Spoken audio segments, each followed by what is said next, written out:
Hello students, this is chapter first French Revolution of History. We will discuss in this next topic the outbreak of revolution. इससे पहले हम discuss कर चुके हैं कि किस तरह से कंडीशन बनी थी कि फ्रेंच रेवोल्यूशन किस तरह शुरुआत हुई थी, वो सारा हम डिस्कस कर चुके हैं. अब यहाँ पर कहते हैं कि उस समय का मेन जो रीज़न था वो क्या था, किसके कारण रिवोल्यूशन की शुरुआत हुई. Louis 16 had to increase taxes for reasons you have learned in the previous section.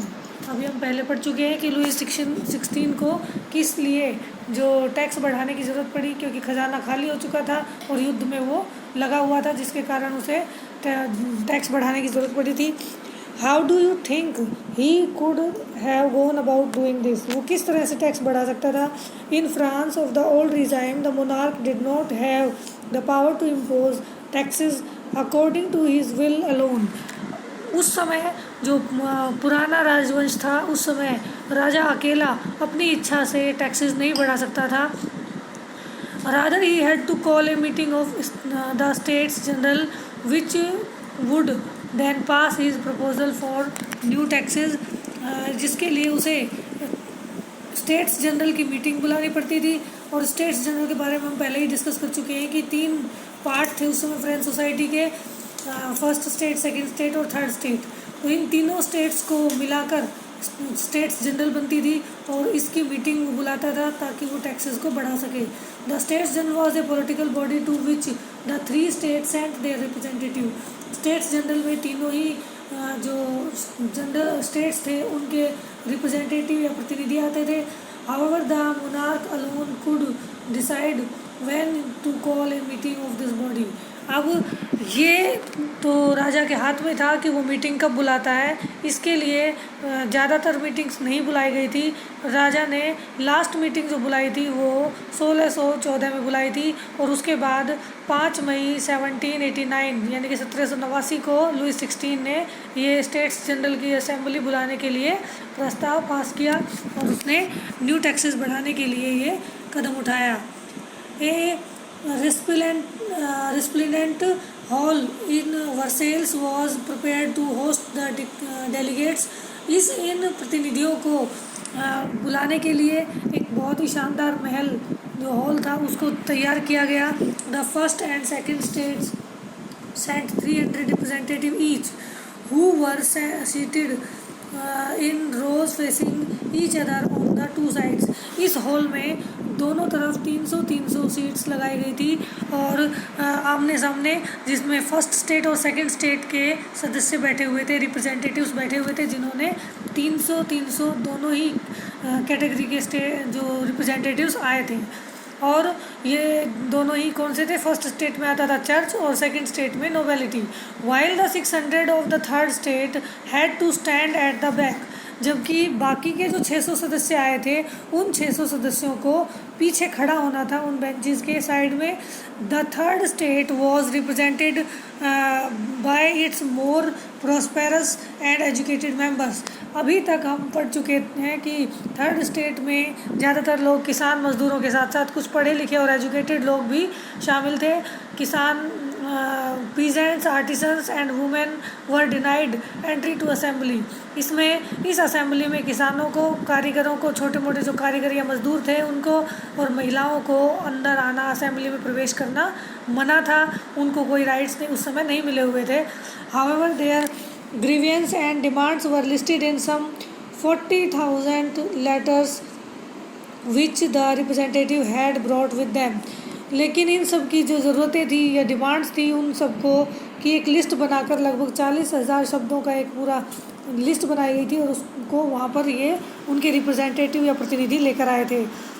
Voting in the States General in the past had been conducted according to the principle that each state had 1 vote.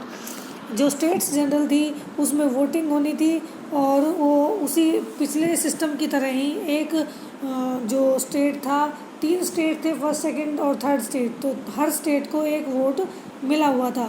This time too Louis 16 was determined to continue the same practice. इस बार भी Louis 16 चाहता था कि उसी तरह की system को, उसी तरह की प्रथा को आगे बढ़ाया जाए, but members of the third state demanded that voting now be conducted by assembly as a whole, where each member would have one vote. This was one of the democratic principles put forward by philosophers like Rousseau in his book The Social Contract. When the king rejected this proposal, members of the third state walked out of the assembly in protest. अब क्योंकि पहले हमेशा 3 vote ही रखे जाते थे, तो majority 2 vote से मिल जाती थी, और ये दोनों वोट जो मिलते थे उन्हें नोबेलिटी और क्लैरिजी के द्वारा मिल जाते थे, और नोबेलिटी क्लैरिजी को किसी भी तरह का कोई टैक्स नहीं देना पड़ता था, इसलिए वो हमेशा ही राजा के फेवर में होते थे और टैक्स बढ़ जाता था। और जो थर्ड स्टेट, जो टैक्स देने वाला स्टेट था या जो ग्रुप था, उस ग्रुप की कोई अहमियत नहीं रह जाती थी इस वोटिंग में, जिसके कारण अब की बार थर्ड स्टेट के मेंबर्स ने इसका विरोध किया और उन्होंने कहा कि जितने भी टोटल मेंबर्स हैं तीनों स्टेट्स के, उन सभी मेंबर्स को एक एक वोट मिलना चाहिए, और तब कंप्लीट में असेंबली का वोटिंग होनी चाहिए और हर मेंबर को अपना वोट डालना है, तब मेजोरिटी आनी चाहिए।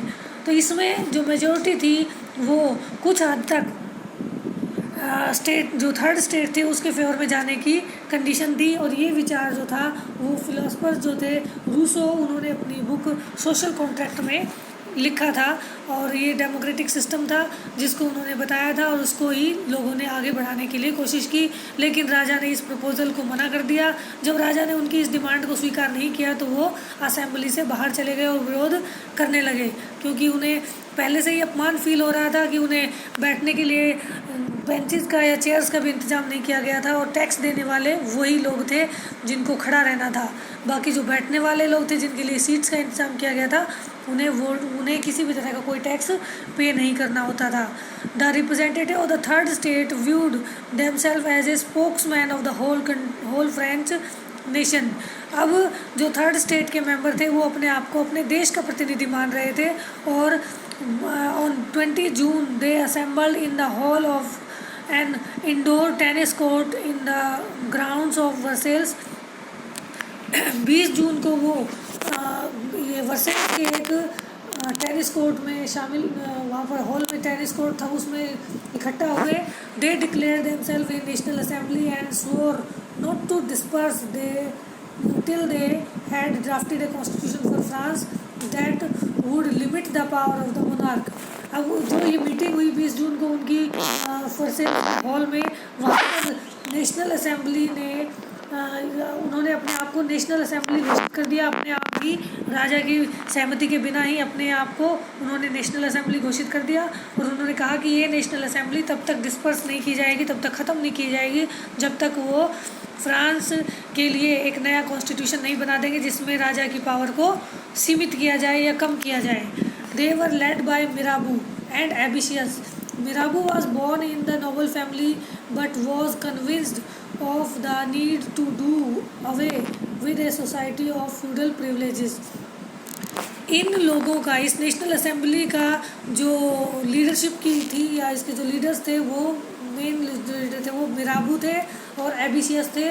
तो मिराबू जो थे वो किसी एक नोबल फैमिली से बिलोंग करते थे, यानी कि राज परिवार के से जुड़े हुए सदस्य थे, लेकिन वो किसी भी तरह से अपने ये जो फ्यूडल प्रिविलेजेस थे, यानी कि जो राज परिवार के जो सदस्यों को मिले हुए अधिकार थे, स्पेशल राइट्स जो थे, वो उनके फेवर में नहीं थे। वो नहीं चाहते थे कि किसी तरह के अधिकार, स्पेशल अधिकार जन्म के आधार पर किसी व्यक्ति को मिले, और उन्होंने उन अधिकारों को त्याग कर और लोगों का साथ दिया, आम जनता का।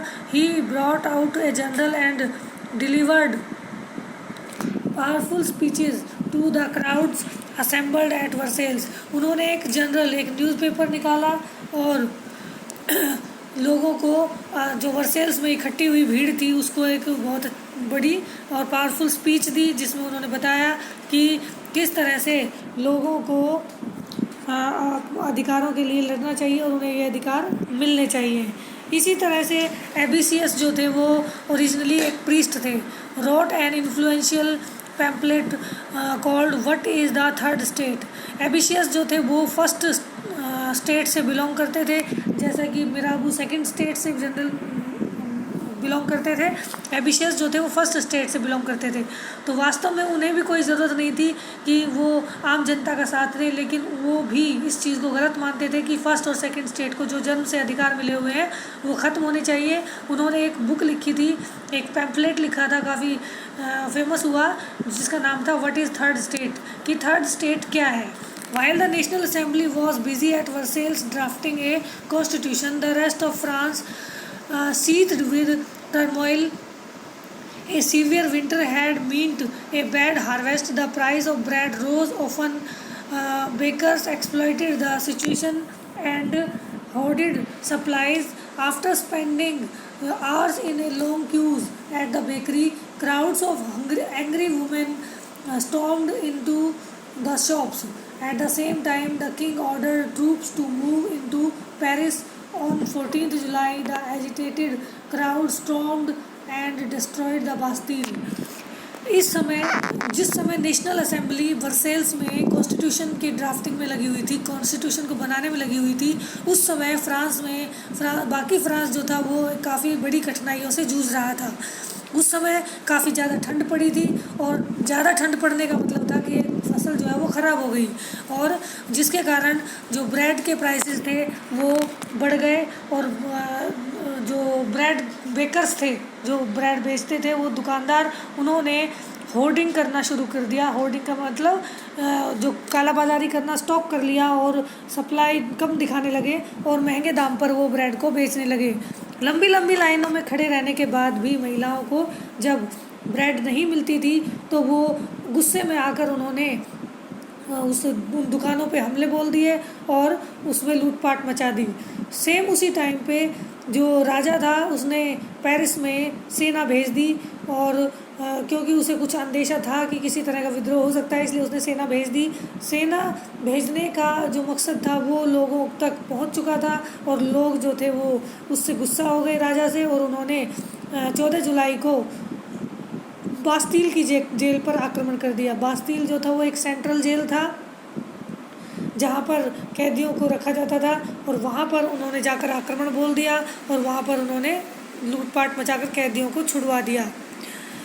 In the countryside, rumors spread from village to village that the lords of the manor had hired bands of brigands who were on their way to destroy the ripe crops.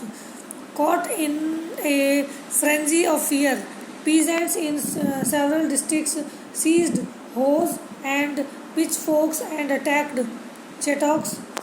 इसी समय ग्रामीण क्षेत्रों में ये अफवाह फैल गई गांव-गांव में कि जो मैनर मतलब बड़ी बड़ी जो हवेलियां या ज़मींदार जो होते थे उनके मालिक जो थे, यानी कि बड़े ज़मींदार जो थे जिनके पास बड़ी बड़ी ज़मीनें थी, उन्होंने कुछ लोगों को हायर कर लिया है। उन्होंने उन लोगों को इकट्ठा करके और इन फसलों को ख़राब कराने के लिए वो काम कर रहे हैं। ये सारी जो अफवाहें उन किसानों के कानों में पड़ी तो वो गुस्से में आ गए और उन्होंने उन जो लैंडलॉर्ड्स थे, ज़मींदार थे, उनके खिलाफ़ जो उनके पास औज़ार थे उन्हीं को उन्होंने हथियार बना लिया। जो कुदाल या जो फावड़ा वगैरह जो होते थे, जो भी उनके पास हाथ में होता था खेती करने के लिए, उन्हीं को उन्होंने अपने हथियार बनाकर इन लोगों पर अटैक करना शुरू कर दिया। They looted hoarded grain and burnt down documents containing records of manorial dues. उन्होंने इन जमींदारों के जो मकान थे, जो हवेलियाँ थी, उन पर अटैक कर दिया और वहाँ उनके गोदामों में जो अनाज भरा पड़ा था, उन्होंने जो जमा कर रखा था उस अनाज को उन्होंने लूटपाट मचा दी वहाँ पर। और उन हवेलियों में जो पेपर्स रखे हुए थे, जो किसान उन ज़मींदारों से कर्ज लेते थे, उन कर्ज़ों की जो भी डॉक्यूमेंट्स बने हुए थे उन डॉक्यूमेंट्स को वहाँ से लिया और उन्हें जला दिया। A large number of nobles fled from their homes, many of them migrating to neighboring countries. उस समय बहुत सारे नोबल्स यानी कि जो ज़मींदार या वो जो राजकुमार वगैरह थे वो इन अपने घरों हवेलियों को छोड़कर प्राण बचाकर भागने लगे, या तो उन्होंने किसी दूसरे क्षेत्र में जगह ली या फिर जाकर उन्होंने पड़ोसी देशों में जाकर अपनी जान बचाई। Faced with the power of his revolting subjects, Louis XVI finally accorded recognition to the National Assembly and accepted the principle that his powers would from now on be checked by a constitution. अब इतनी सारी condition एक साथ जो सामने आ गई Lewis 16 के, तो राजा एकदम से घबरा गया और वो समझ चुका था कि अगर उसने नेशनल असेंबली के सामने अगर घुटने नहीं टेके तो देश में विद्रोह हो जाएगा और उसको जो है अपनी सत्ता या अपनी पावर जो है वो छोड़नी पड़ेगी, जिसके कारण उसने नेशनल असेंबली के जो सारे रूल रेगुलेशंस थे उनको स्वीकार कर लिया. On the night of 4 August 1789, the Assembly passed a decree abolishing the feudal system of obligations and taxes. इस तरह से 4 अगस्त 1789 में असेंबली ने एक ऐसा प्रस्ताव पास किया, ऐसा वो बनाया, कानून बनाया जिसमें जो फ्यूडल सिस्टम था, सामंती सिस्टम जो था, जमींदारी सिस्टम जो था, उसको ख़त्म किया गया और टैक्स बढ़ाने पर रोक लगा दी. Members of the clergy too were forced to give up their privileges. उस समय जो अधिकार मिले हुए थे क्लैरिजी यानी कि चर्च के लोगों को जो जन्म से अधिकार मिले हुए थे, या फिर जो राजा के राज परिवार या नोबल्स को मिले हुए थे, उन सबको अपने अपने अधिकार छोड़ने पड़े. Tithes were abolished and lands owned by the church were confiscated. और टीथेस नाम का जो टैक्स था उसको ख़त्म कर दिया गया. चर्च के पास जो बड़ी बड़ी ज़मीनें थी उनको भी चर्च से छीन लिया गया और इस तरह से एक नया सिस्टम तैयार हो गया. As a result the government acquired assets worth at least 2 billion livres. इस तरह से जो चर्च था उसकी जो प्रॉपर्टीज़ ली गई उसकी जो कीमत थी उस समय वो लगभग 2 बिलियन लीवर थी और इस नई गवर्नमेंट ने उसको अपने कंट्रोल में कर लिया और किसानों को ये ज़मीनें प्रोवाइड करा दी. That's all for today. Keep learning.